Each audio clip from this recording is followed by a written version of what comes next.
Yes. And I just need to sometimes just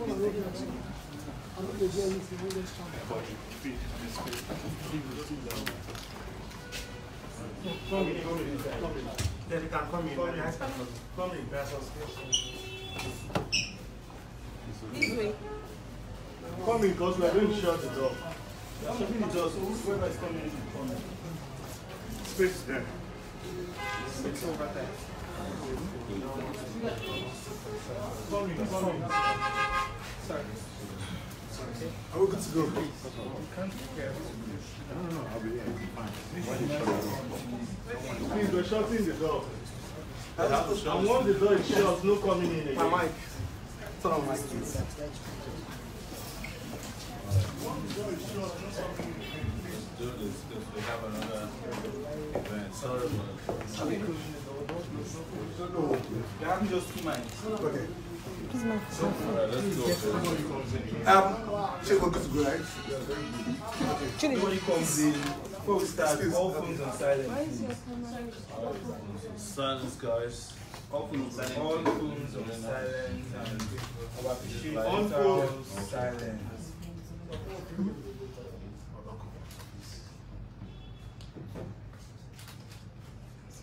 So, we're going live in 3, 2, 1. We are live.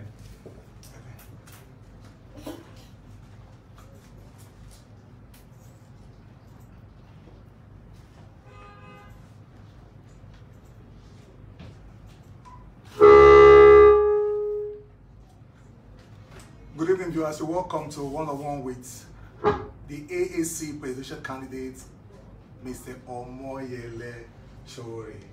Thank you for bringing me. You're welcome to Benin City. Thank you. I don't know if you've been greeted in our dialect. In Benin, these are our greets. Okay, go ahead. Obokian. Ah, which one is that? You will not say, you will say Wese. Wese. Obokian. Thank you very much. Thank you. Thank you. Now, let's get started. Yes. You are contesting for the post of the President of the Federal Republic of Nigeria. Why should Nigerians vote for you? Well, Nigerians should vote for me because I have pedigree. I have seen and known Nigeria, worked for Nigeria, been with Nigeria almost my entire adult life, doing what is right by Nigeria. Okay. Starting from when I was in university till this moment. When we were in university, Nigeria's challenge was military rule. And then there was an economic policy known as the Structural Adjustment Program that was impoverizing people. We fought to end military rule, bring about democracy, that we're enjoying today. And when I finished from the university, I went abroad and started a media platform that was doing the same thing, fighting on fighting on the side of right, and also ensuring that people who otherwise have no voice, giving the voice that they deserve in our society. And I've fought pretty much every battle that's confronted this country in my adult life, starting, like I said, from military, fighting corruption, fighting political manipulation, fighting for children, women, fighting environmental fights, all kinds. And I've done better than all of these characters who have ruled this country in these last 20 years in particular, since 1999, to the extent that I feel like I'm even coming too late to the game because we should have started this a long time ago. Okay. I mean, on the political side, on the partisan side, I've of course been doing this forever. Now, a lot of persons believe that you are trying to change the cause of paradigm shift as far as the political space is concerned. Now, but a lot of the believe that you were among those persons that enthroned this current regime. Because in 2015, they believe that you did a lot of propaganda online with your platform, Sahara Reporter, and that's the reason why the government of President Goodluck Jonathan crumbled. So why do you now want to... Well, do you want to finish up? No, you can continue. Yes. Yeah. There is no government in Nigeria that I have not fought against. Okay. Yeah. So the only problem is that history is no longer taught in our schools. So people didn't know that I fought Babangida. They didn't know that I fought Abacha. Okay. They didn't know that I fought Obasanjo. I fought Yaradua. So let's start from Yaradua. what was the biggest problem Nigeria was facing under Yar'Adua? Yar'Adua was sick. Jonathan was his vice president, a minority. They formed a cabal led by Yar'Adua's wife that prevented Jonathan from coming to office. Who fought the fight? Of course, Sahara reporter Sowore fought the fight. And Jonathan became president. Do you know who is the biggest enemy of Jonathan? Jonathan himself. He was the one who created the conditions that allowed Buhari to come to power.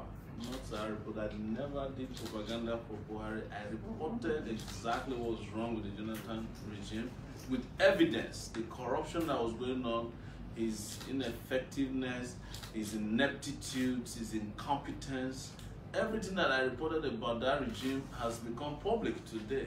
So, even if it was a goat in 2015, they would have won the election against. Now, let me come in here. So, but I want to correct the impression because some people say, "Oh, you campaign for Buhari." I asked them, present me with the evidence. They can't. Okay.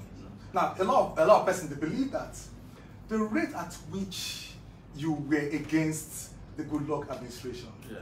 that if you decide to put that same momentum for this administration, Buhari, that they believe that Buhari doesn't have any right at all to want to contest for the office of the presidency. No. That it look as if you are more of the support side or pro-Buhari. No, I wasn't. Okay. The people who are Buhari's followers, they don't share this opinion. Okay. Because you can see them online how they attack me on a daily basis. Even some of them who usually are people who would be chill towards me.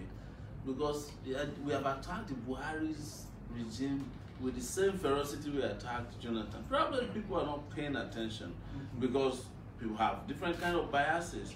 So, who was the first person to expose the corruption in Buhari regime? Starting from when Buhari went and started hiring people at the central bank to back up Sahara reporters, right?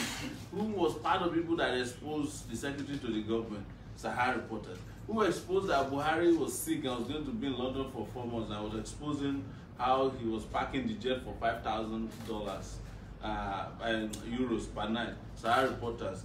Who exposed the fight between him and his wife, in which the wife came out and said that the cabal is holding him? Sahara reporters. Who exposed the cabal when they went and collected money from MTN? You understand? It was Sahara reporters. So every crime committed by the regime was exposed. Who exposed the chief of army staff when he owned houses in Dubai? Sahara reporters. I can keep counting here that we have attacked them with the same ferocity as we attacked Jonathan. But probably people are not paying attention. And if I was so pro-Buhari, will I be out now saying that I want to replace Buhari? A lot of them online, a lot of the youths, they feel that you are a candidate that is meant to cause a distraction. As far as the political space is concerned. Look, when we started, you are meant, especially those in the opposition, the main opposition party now. Yes, opposition is entitled to say whatever they want. You know, if PDP actually believed that I am representing APC, don't you think they would have brought out the evidence by now? They have good enough people all over the world, in country, outside the country, to dig into the background of anybody. They know that it's not true. You know, they started by saying that, oh, I was working for Tinubu. When I took Tinubu to the cleaner, they ran away from that. So PDP is not sure of itself because PDP doesn't have a pedigree that can win election. They don't have credibility, right? So they are looking for people that can go down with them so that when they lose the election, they are preparing your mind for a loss of election. Say, if Sowore hadn't run, maybe we would have, the people that are going to vote for us will never vote for PDP. But it is likely that a lot of people who are with Mr. Sowore, I want to ask this question now. There's a saying that the way to the top is usually from the bottom. You are jumping into politics and you are starting from the top. Do you think who told you I'm starting from the top? Who told you? As far as holding political positions, because no. not student union. So the other candidates that you have out there, tell me the one that started as a student union leader before. So do you think? Tell me the one that ever done the local government. I want to ask you, because do you think you can garner enough vote to become the president of Nigeria? If anybody thought he has enough votes, they won't be campaigning at this time.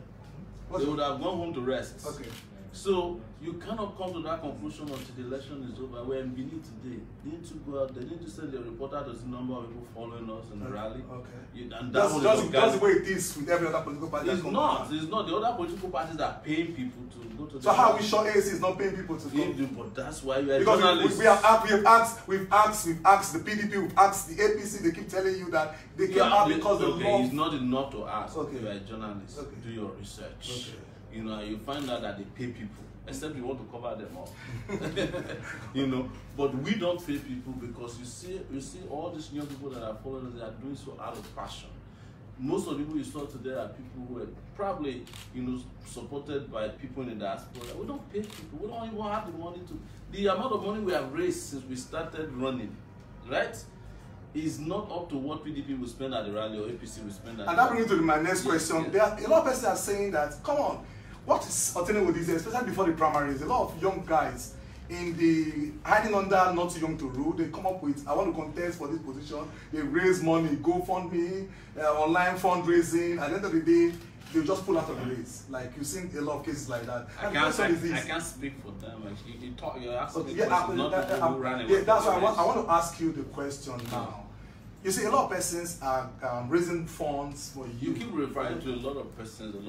Yeah, because I watch your fundraising. I watch your fundraising. Yes, I see the way you transparently every day. Yes, almost regularly. Transparently. Yes. Okay. Because you let them know the amount that you raise. Now, are you raising funds as in Sowore raising funds, or is the party that is raising funds? Look, I have a presidential candidate account. Okay. Which is what is done everywhere. There's a party account. Okay. The party is supposed to support me, but even at this level, I'm not taking any money from the party. I'm taking money. I started my campaign for presidency before the party was formed. Wow. Actually, yes. We started 9 months ago as a movement. In fact, we're looking for a party to join before the opportunity opened up to create our own party. So the party is younger than my own presidential ambition. So what happened to the coalition? Which coalition? That you wanted to form with Kingston Bogalo. I never wanted to form a coalition. We already have a coalition of the oppressed. Why would a coalition go and join another coalition? So don't you think, because it is saying that we are stronger together? Because for you to be able to push out this whole brigade, there need to be some form of coalition. Let me ask you: when people want to run for office, what do? They campaign. Yes. Have you seen any of those young people in this Benin city campaigning? No. Maybe they have visited other states. So why don't they come to Benin city? No people here. And they have their timetable. Okay. So when is the timetable coming here? Soon before the election. I'm not speaking. I'm not holding. Exactly. So what I'm telling you is that we are doing what we need to do. You know, to reach out. We've reached 34 states, including Federal Capital Territory. There are 3 more states to go that we haven't reached. We have not reached Ebonyi, Borno, and Yobe. We'll be letting you off the hook now. But I want to ask this question. I'm not. Look, I'm enjoying it. If I had time, I'll take over this work from you. But we don't have time. What I'm telling you is that there is no point dragging people around attending meetings when you don't leave your house to plan a campaign. When you want to become the president of Nigeria, you go out to Nigerians. You don't stay on the internet or in an air-conditioned room and start calling for meetings for coalitions. No, we already have a coalition of the oppressed. All the young people you are seeing, they are part of a coalition. We call them Zone 7. The abandoned, the unemployed, you know, the sick, the rejected of our society. So that is what you need to do. That's what people do when they want to motivate young people to the position of leadership. We are leading a revolutionary movement. It's not a joke. It's not a Bet Niger group. You understand? We are serious. We are serious here, and seriousness has been seen all over the world. That is why we, apart from doing over 200 events in Nigeria, we've done almost 20 to 30 outside of Nigeria. The diaspora, the local and international, everybody is engaged and involved in what we are doing. So we cannot reduce that seriousness to a conversation around. Now I'm going to ask you this question. You see, there's something we've discovered about all these candidates who want to contest for the post of the presidency. They keep telling you about the problems that we are going through in Nigeria. They tell you about the solution, but how to profile the solution is what is lacking. Now the issue the question I want to ask you now is the issue of power. How do you intend to restore power to Nigeria? Mix of energy sources, of which solar will bring us 4,500 megawatts. Solar energy, gas. Are you listening? Yeah, I'm listening. We also have biogas, which we will generate from commercial ranches, cow droppings. We also going to have a hydro, expanding at hydro, but we need to dismantle the national grid and start having, mini. So how do you intend to do that? Are you going to bring the Chinese to come? The technology, about the technology now. It's not a Chinese issue. Also, it's on strike. The technology is out there already, cheap technology to generate. They did it in Egypt. 40,000 megawatts for 7.2 billion, 40 million homes. People who are thinking digital is different from the people you are used to over here, the analog brain leaders. We need to move Nigeria forward. You got to trust people who have the exposure and who know how these things work. All our plans are online. In fact, they are stealing our ideas. Don't pretend you don't know that. Yes. So, and we're talking about the established legacy parties. They are speaking our language. Last week, the speaker is saying that they should be paying workers living wage. When we started talking about minimum wage of 100,000, people were making fun of us. It's going to cause inflation. Facebook economist. Now everybody is saying that workers deserve a living wage. That's what we are talking about. So you're talking about ASU strike. Yeah. Let's go there. ASU strike. Yes.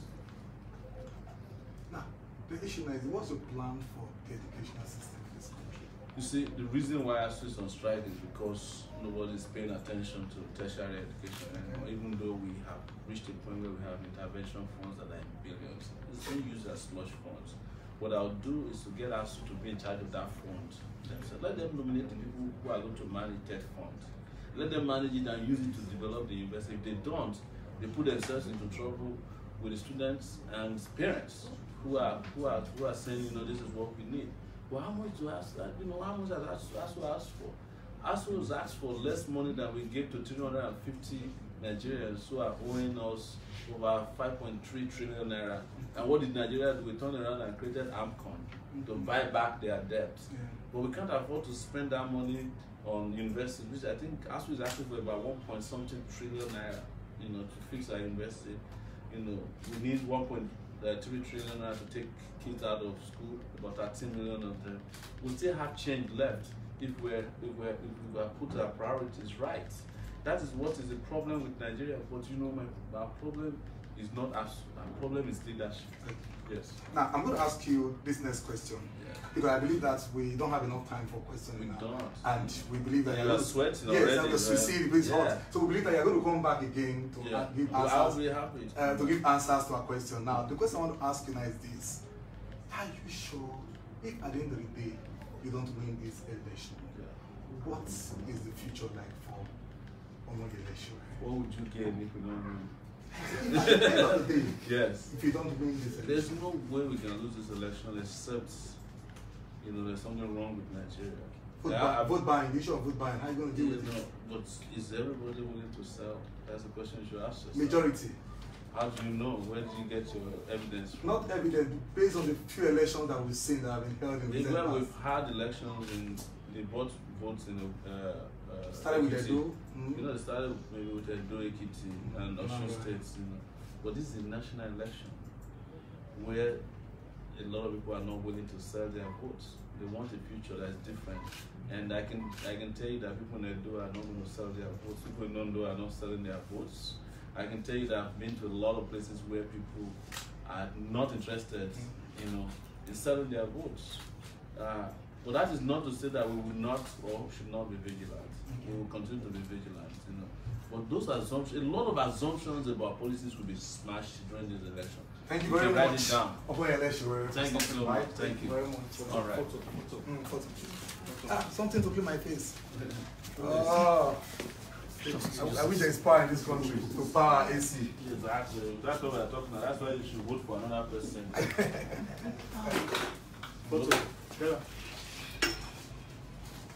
The bags, please. We have a little gift for you guys. Let's get out of here quickly. Where's the state chairman? I need to start with the stage. Give me. This thing came without cover. This is nice. Yeah, thank you. We have 2015. Wow, that's fantastic.